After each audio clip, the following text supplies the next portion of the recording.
Conflict is everywhere. Some conflicts are between nations, others are between individuals. The question is not whether you will have conflict, but how you deal with it. You can fight back, you can ignore it, hope it goes away. You can go to a court to decide who's right or wrong, or you can mediate.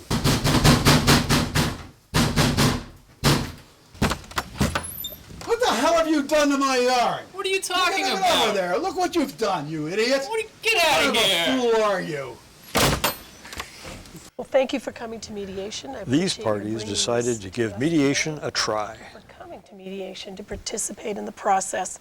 The way that we're going to begin today is I'm going to tell you a little bit about what mediation is, and then we will start the actual mediation. So mediation is the opportunity for the two of you to work through your differences by talking about it with the help of a neutral third party, a mediator. It's the mediator's job to help you to talk and reach agreement. We do not tell you what to do. We do not judge and decide who's right or wrong, nor do we give you any advice. So what comes out of this today is up to you. If you do reach agreement, it will be you who decide what that agreement looks like. This process is voluntary. If you do reach a point where you feel that the mediation is not working and you wish to end it, you may do so. And similarly, we as mediators have the opportunity to end the mediation at any time. The way we begin the process is we will begin by meeting with the two of you together, and then if we think it will be helpful, we will meet with each of you individually. Everything said in mediation is confidential, and in the event you ever did go to court, we could not be called in to testify. Anything said in individual session is also confidential and cannot be disclosed to the other party unless you agree that it can be disclosed. We'd like to establish a couple of ground rules, just some basic ones. Try and use respectful language, and try and speak one at a time. We understand that some of the things said here may be upsetting and you may want to interject. And if it's not your turn, we ask that you take some notes. We do want to hear your questions. We want everyone to be able to have a chance to say what they need to, but we do want to try and give people an uninterrupted chance to speak.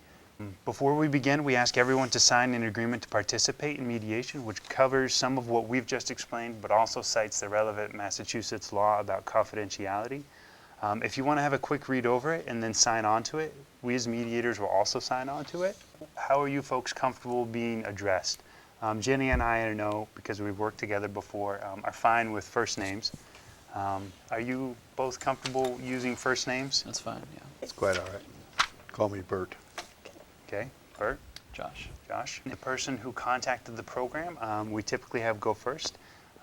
So Josh, why don't you go ahead and tell us a little bit about what brought you here today? Well, last Saturday morning, I hear this really loud banging noise on the door. And so I open it up, and Bert is standing there, and he starts screaming at me. Now, I didn't even know who this person was. And I just have this person at my door yelling at me, calling me names, cursing at me. I mean, it was unbelievable. I had no idea what was going on. And finally, it came out that he was upset about some yard work that I had done. And I got so angry at him for coming to my house on a Saturday morning and just yelling at me that I slammed the door in his face. Now, it turns out he's my next door neighbor, but I had just moved in a few weeks ago, so I didn't even know who he was. And my wife said I should really come to mediation because we don't want to have to live in this house with a crazy next door neighbor who is really angry at us for whatever reasons. The chief things I heard there is you didn't even know who Bert was when he came, as you said, knocking loudly on the door Saturday morning, and that you were angry that this person was knocking on the door and you weren't even aware why. Yeah, I mean, it was just ridiculous. Like one thing that you might be interested out of this session is what I'm hearing is hearing from Bert possibly why that was. You didn't know Bert prior to him coming over? No. This is the first time, the first interaction you folks had had? Yeah. Bert was angry about some yard work that had been done? Yeah. Can you elaborate on that no, a little more? I don't know what, I mean, he wasn't talking sense. Okay, so from your perspective, the angry exchange, you weren't sure what was going on and you're here to figure out what was going on because you were angry about that situation. Yeah, and I think I deserve an apology ultimately. So you're interested in having some kind of apology out of this. Is there anything else that you want to add right now before we hear from Bert? I just have one question. Sure. Is there anything else that you have done about this between when this incident occurred and today, in terms No. of contacting him in any way? Okay. Thank you. Bert, let's hear what your side. Well, this kid and his family moved in next door several weeks ago into the home of where that had been occupied for about 40 years before by my really dear friend who passed away recently, Sorry. John Morris. He was a great guy. He takes out his big power mower and comes over mowing my lawn and wipes out a rose bush. So that's it? That That got you so upset? Josh, we're gonna, like I said in the beginning, we encourage you, if you could jot down your questions. I do want to hear what's going on. We just want to give Bert a chance to get his side of the story out before we kind of have a more informal exchange. So thanks. How can you talk with somebody like this? You know, he comes over, takes his power mower, gets into my yard, starts mowing my lawn, which I admit was long. It needed mowing. It's not easy to keep up a big yard these days. But he wipes out a rose bush that my kids had planted in honor of my wife who passed away 3 years ago. And yeah, I was mad. I'm still mad. I mean, I can't imagine doing that kind of a thing to a neighbor without even talking about it or asking. So that's, he's the one that wants to mediate. Fine, let's mediate. But this, that's absolutely insane. So what I'm hearing is that you feel that that the lawn and the whole area was intruded upon, and that you miss your friend that was there for your wife, and that this whole thing has some emotional component to it as well as worrying. It's about got some the lawn. emotional component. Of course, I miss my friend. But what I am Sure. angry at, and what I was angry about that day, and still am angry about, is that this kid comes into the neighborhood brand new without even finding out anything. We don't have a fence between the yard. We've never had a problem with that. And he brings his mower into my yard, wipes out my wife's bush, and doesn't even bother to ask me if he can, that's what I'm angry about. Alrighty. And So you an feel apology, that he didn't speak I don't with think you. I owe an apology. He's the one that has to apologize. So you feel that he didn't speak with you before he came upon your property, and your bush in particular was taken down. It's been there for weeks and hasn't bothered to come over and say, hello, I'm new in the neighborhood or Yeah. anything like that. Yeah. So tell me about the lawn and how the two yards match up to each other a little bit. Well, there's a space of about, I don't know, 25 yards between the two homes, and the property line runs down the middle there. We never had a fence or a hedge or anything to define it, but we've always known whose yard is whose yard, and we've always respected each other. Hell, most of the time, my deceased friend John would mow part of my lawn, I'd mow part of his. That's nice. It's been that kind of a neighborhood. It isn't now. I guess we've got to put up a fence. Yeah. Or maybe a barbed wire fence. So what might you be interested in getting out of this session today? I'd be interested in getting an apology.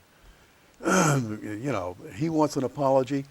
I want an apology. I don't understand why I need to go apologize for him coming over and cutting down my stuff. Tell me a little bit about the day that you decided to go over and speak with him and knock on his door. Can you tell me a little bit about that? Yeah, it was a Saturday morning. I was up standing in my kitchen window looking out, having a cup of coffee like I do. And the next thing I know, I look out there and see that a whole swath of my yard has been cut, and the rose bush is gone. I blew my lid. Sure. Now, have you had any conversations since that day? No, All right. no, and that's fine. All righty. So the first thing you looked out, saw the bush cut, and you said you lost your temper, and that's what?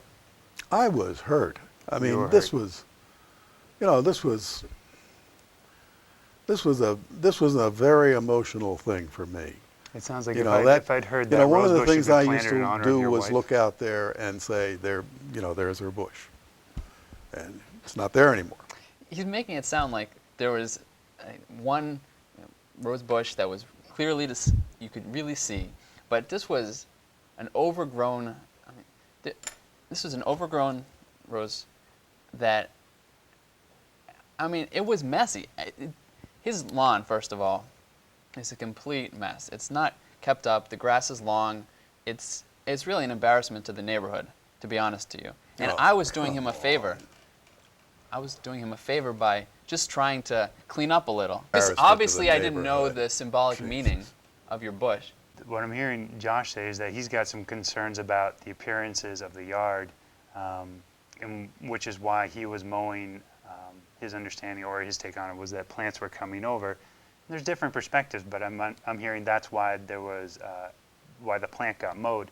And what I'm hearing from Bert is that he would have liked to have been contacted before any kind of coming over onto his property, and particularly this bush, what I'm hearing had some particularly significant emotional importance for his deceased wife that I'm hearing you didn't know about. Oh, how am I supposed to know about that? Well, that's You might ask if you can come over and mow my lawn. All right, this is absurd.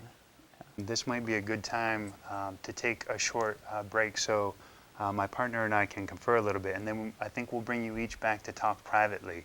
So, Jenny, who do you think we should bring in first? Well, I'm sensing that Josh may be starting to turn here a little bit, so perhaps we could develop that. Yeah, absolutely. I got that sense that he didn't, the information about the rosebush being a commemoration of Bert's wife, that seemed to really sink in towards the end. Bert we'd repeated that a few times. I think through those summaries and stuff, I think it kind of settled in that that was important to him. Yeah. And about the communication. I think you're right. Yeah. I was thinking maybe Bert, just because he still seems a little bit charged, but maybe you're right. It might, you're right. Maybe if we talk to Josh, we might have something to kind of bring to Bert at the end of the private session. I do feel we could diffuse some of the anger that's in Bert, so I think you have a good point in that thinking. And if he's sitting outside, it would be nice for him to be getting less angry instead of more angry waiting. Well, in that case, why don't we start with Bert? Okay. Thank you for waiting, Bert. This session will be treated confidentially. At the end of the session, we'll check in with you to see if there's anything you do not want us to relay back to Josh in the joint session. If there's specific things you want us to share, we're glad to do that. We always encourage people to kind of do sharing themselves. Is there anything that you want to share that you didn't have a chance to in the joint session? Well, I did lose my temper that morning, and I think I explained why. I don't lose my temper often, but that was a real shock to me. My life has been not easy since my wife passed away 2 years ago, and just a few months ago, my very best friend next door passed away. My kids still don't know that the rose bush is gone. They're going to be crushed. I mean, this was I shouldn't have blown my temper like I did, but this kid just didn't. He's been there for a number of weeks now. He's never bothered to come over or say anything. I've been out in the yard and looked over, and maybe I should have gone over, but I wasn't feeling like. So this is really upsetting to you. It's terribly upsetting. And these people who've been in your lives for so long are now gone. They're gone, and I'm getting old. This new it's not easy coming. It's not easy to keep this yard up, and the grass does need cutting, but it's not a disgrace. And the rose bush, there had been a little arbor out there on it. It's a rambling rose. It goes wherever it wants to go, and up until a month or so ago, there was a small arbor there that fell apart. I got rid of the arbor, and the rose kind of fell down. He came in and he just wiped the whole thing out. He has one of those rotary mowers. What I'm hearing is that upkeep on the yard has been tough. I mean, what I'm hearing is kind of the emotional component of it, but also just some of the upkeep. But you're saying it's not a disgrace, is the word that I think Josh had used, but it's not that. But at the same time, My wife and I have lived there well, until she passed away. We bought this house 45 years ago. We know everybody in the neighborhood. It's not a neighborhood with a lot of change. He's new. So someone new is coming to the And neighborhood. I don't think my other neighbors are terribly concerned about the way my yard looks.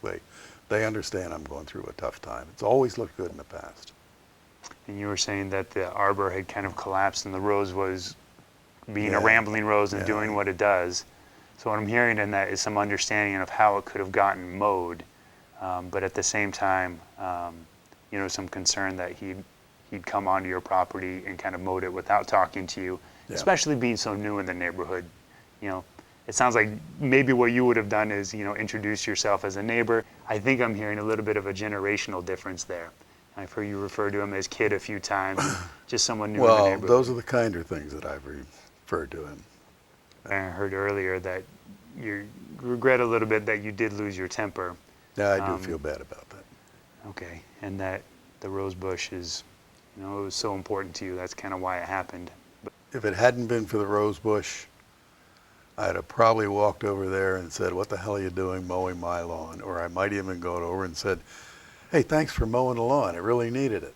Given that you are going to be neighbors for some time, is there anything you can think of that would make you feel better? Something that we might be able to accomplish today?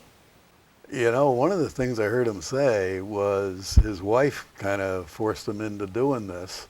I kind of like to meet her. I wouldn't mind meeting his family. Okay, and tell me more about that.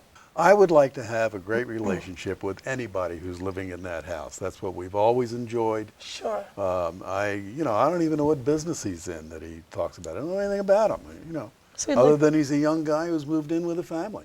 so you'd like to get to know him a little better? If we can get past this, yeah, Yeah. What would it take for you This to is get the- past this? certainly an apology. I'm not looking for him to replace the rose bush. My kids did that. to deal with the rough patch about the rose bush, an apology would be a place to start. And getting to know them is kind of a longer term, something just that you'd like to know everyone in the neighborhood, You including can't them next door. force friendship. It has to That's true. happen. Yeah. But a really sincere recognition of what he did and a sincere apology would certainly be a way to start. I heard you mention something about communication, about coming over and asking if he could mow. Is that anything you're interested in discussing with Josh? Well, I certainly don't expect my neighbor to take care of my yard. I may have to hire some help. I'm not a wealthy man, but I may have to do something about that. I recognize that. But it's not a disgrace to the whole neighborhood. You hear that? Is there anything else? No, I don't think so. Thank Is there you. anything that you've talked about in this session that you specifically do not want us to relay back to Josh? No, there's nothing. Great. Thank you very much. Well, thank you for your patience, Josh. And before we begin, let me remind you that anything that you say in this private session will be confidential. At the end of our session now, you will be asked again if there's anything else that you wish not to be disclosed to the other side. So let's begin by asking, is there anything you wish to say now that you didn't feel comfortable saying when we were all together? Bert had mentioned that I should have come over and introduced myself. And I've been thinking that also. I knew coming into the neighborhood that I wanted to go meet the neighbors and be a part of the community, but work has been so crazy and I just haven't had time. And we've just been moving in. So, Sure. so that's something I had wanted to do, but I just didn't have enough time for that. And also, I've been feeling some pressure to keep up appearances in some way, because we just moved into this nice new house, and we're having a dinner party next week. And so some colleagues are going to be there, some friends, and I just wanted the place to look nice. I wanted Sure. the yard to look nice. And yeah, I probably shouldn't have cleaned up as much as I did, but I didn't think there was any harm, and I thought I was helping him out in some way. So what you're thinking then is that you've just moved into this new house, you're busy keeping it up, but you do, you're going to entertain, you want to make the house look as good as possible, and that you really did have it in your own mind that you would have liked to have had a high priority be to meet your neighbors. You just hadn't gotten to it yet. Absolutely. In my last neighborhood, I was very close to my neighbors. Yeah. It sounds like what I heard you say too is that there's been some pressure with work and moving in and time constraints. And so it's kind of inhibited you from meeting your neighbors. And you know, because of the time constraints, when I finally get a chance to clean up the yard, I want to do it. Sure. I don't want to have to wait and check, you know, is it okay if this overhanging plant, can I, clean this up? I honestly thought that it had no symbolic value, and that part of it was on my yard. Mm-hmm. It was a rambling rosebush. Those things go everywhere. Well, you've brought us to mediation, you and Bert to mediation today. Yeah. What is it that you would like to see happen here? I don't want to have a bad relationship with a neighbor. I don't want to have to always walk down the street and hope I don't see him. Yeah. So I do want to, we don't need to be best friends, but just have a decent relationship, a cordial relationship. Mm-hmm. And I think his behavior was totally off base, so I would like an apology. And also, his yard, okay, maybe it's not as bad as I said it was, but it's messy, and it does reflect somewhat bad on me, mm-hmm. being in a neighborhood with someone with a messy yard. Sure. So I would like him to at least take better care of it. Mm-hmm. Well, in our session with Bert, he did talk about wanting to have a relationship with you, wanting to have that neighborly, so that his hope, like it sounds yours also is to get beyond this. Yeah. And so we need to focus on getting beyond this. Mm-hmm. And also, I think that he would like, he's been proud of his yard in the past and has kept it up. So it's also his desire to be able himself to keep his yard up. He's gone through some personal issues, some of which you know. And so he misses his wife and his friends, and et cetera, and he looks forward to a time when he can take better care of the yard as well. Did he say when he could do that? Because we didn't ask him that. We didn't take time, but I mean that's a good thing to bring back. Maybe when we come back together, is to bring that up. Okay. One thing he'd mentioned that he was interested in and said it was okay for us to share. Of course, you'd heard that the rosebush was so important to him. Yeah. And it sounded like that had been new information to you. But one thing that was important to him, kind of as you were looking for an apology for Bert coming over and pounding on the door, he was apologetic about that. Maybe we can talk more about that in the joint session, but he was sorry that he lost his temper. He realized that he probably shouldn't have. At the same time, he was looking for an apology from you for mowing the roses. Yeah. And we hear your perspective that, they were kind of rambling, being what they are, coming over into your yard at the same point. It meant a lot to him, and so that's one thing he was interested in. I mean, if that's what it's going to take for us to move on, then fine. I do feel bad about it now that I've heard what he said. Okay. He did also indicate an interest in really getting to know you. So, yeah, I'd be happy to have him over sometime for dinner. Yeah, that's what I had wanted to do anyway. Sure. We just hadn't got around to it. Yeah. So do you have any suggestions when we do come back together as to how we can move you guys in the direction of having a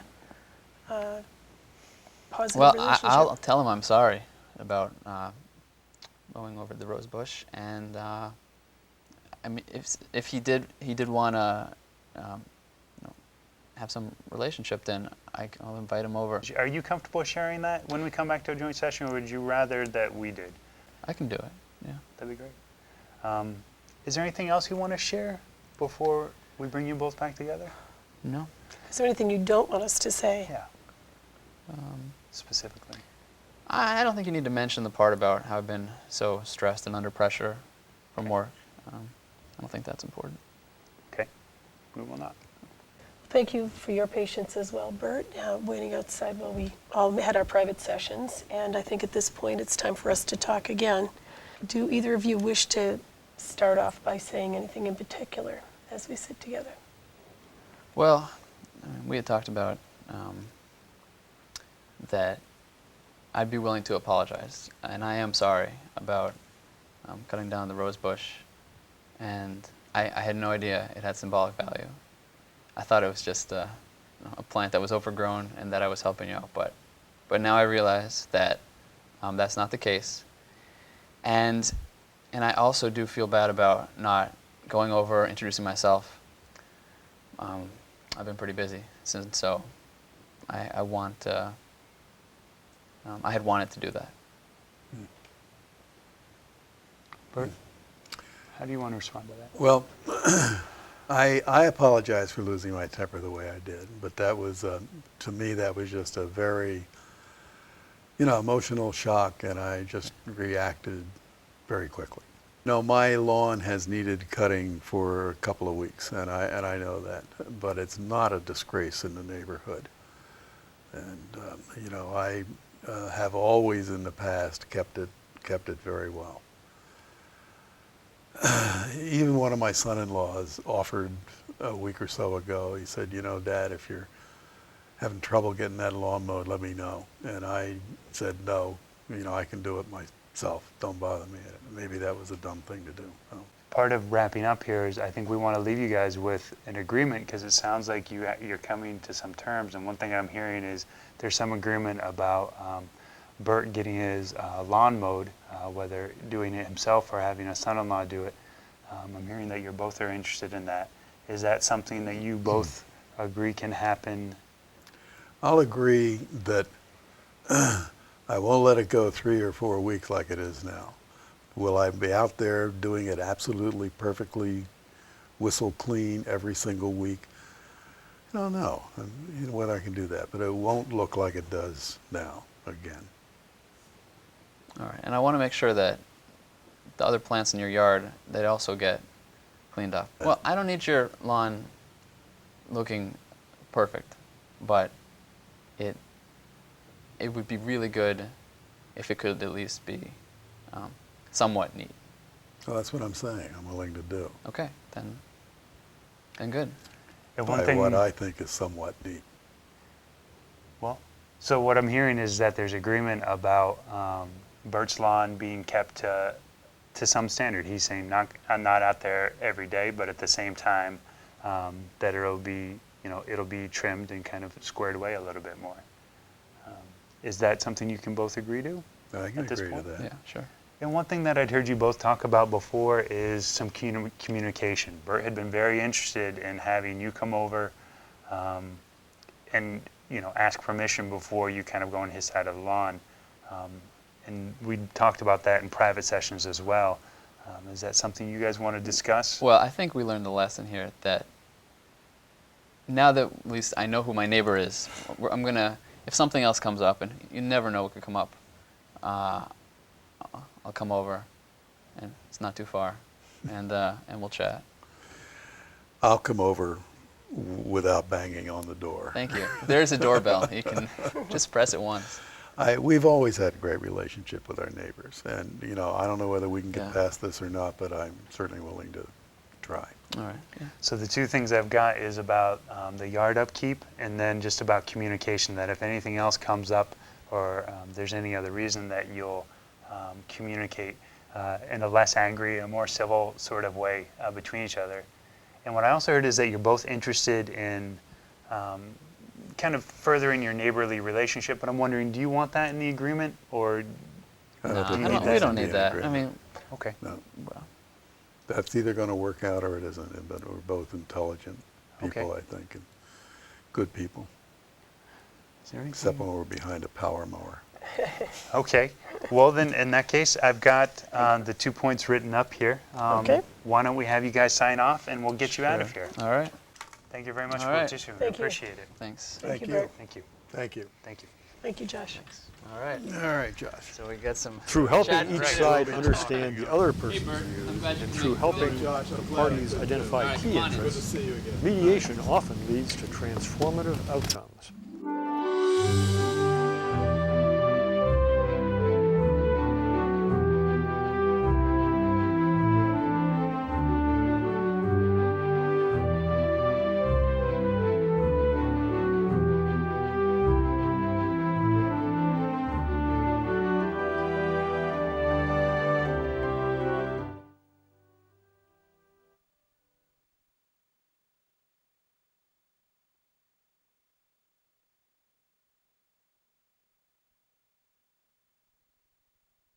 hadn't got around to it. Yeah. His words were he didn't want to force a friendship, but at the same time, I think I understood, pulling the meaning from his words was that he was interested in moving Yeah. down that road possibly. That's fine. Yeah. Okay. So do you have any suggestions when we do come back together as to how we can move you guys in the direction of having a positive Well, relationship? I'll tell him I'm sorry about mowing over the rose bush, and I mean, if he did want to have some relationship, then I'd be happy to have him over for dinner sometime. Okay. Great. Are you comfortable sharing that when we come back to a joint session, or would you rather that we did? We encourage, as much as you can, and No. sometimes it can be a little tough, but I can do it. Yeah. that'd be great. Is there anything else you want to share before we bring you both back together? No. Is there anything you don't want us to say? Yeah. Specifically. I don't think you need to mention the part about how I've been so stressed and under pressure from work. I don't think that's important. Okay. We will not.